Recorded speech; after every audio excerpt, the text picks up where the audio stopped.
তুমি কি কখনো মনে করেছ আমার পাপ এত বেশি যে আল্লাহ হয়তো আমাকে ক্ষমা করবেন না?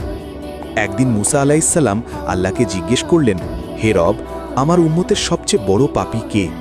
আল্লাহ বললেন, এখন যে এই পথ দিয়ে যাবে। কিছুক্ষণ পর এক বাবা ছোট্ট ছেলেকে কোলে নিয়ে হেঁটে যাচ্ছে, সাধারণ একজন মানুষ। সন্ধ্যায় মুসা আলাইসাল্লাম বললেন, হে রব, এখন সবচেয়ে নেককার মানুষটিকে দেখাও। সূর্য ডুবতেই দেখলেন সেই একই বাবা। জঙ্গলের পথে ছেলে জিজ্ঞেস করেছিল, বাবা, জঙ্গলের চেয়ে বড় কি? পাহাড়। পাহাড়ের চেয়ে বড় কি? আকাশ। আকাশের চেয়ে বড় কি? বাবা চুপ হয়ে গেল। তারপর বলল, আমার পাপ। ছেলে জিজ্ঞেস করল, বাবা, পাপের চেয়েও বড় কিছু নেই? বাবা ছেলেকে বুকে জড়িয়ে কাঁদতে কাঁদতে বলল, আছে বাবা, আল্লাহর রহমত আমার পাপের চেয়ে অনেক অনেক বড়।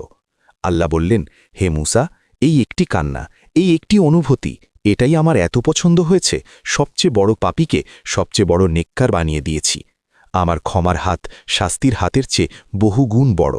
তুমিও আজ একবার ফিরে এসো, আল্লাহর দরজা কখনো বন্ধ হয় না। কমেন্টে লেখো আল্লাহু আকবার, আর এই গল্পটা একজনকে পাঠাও, হয়তো তার জীবন বদলে যাবে।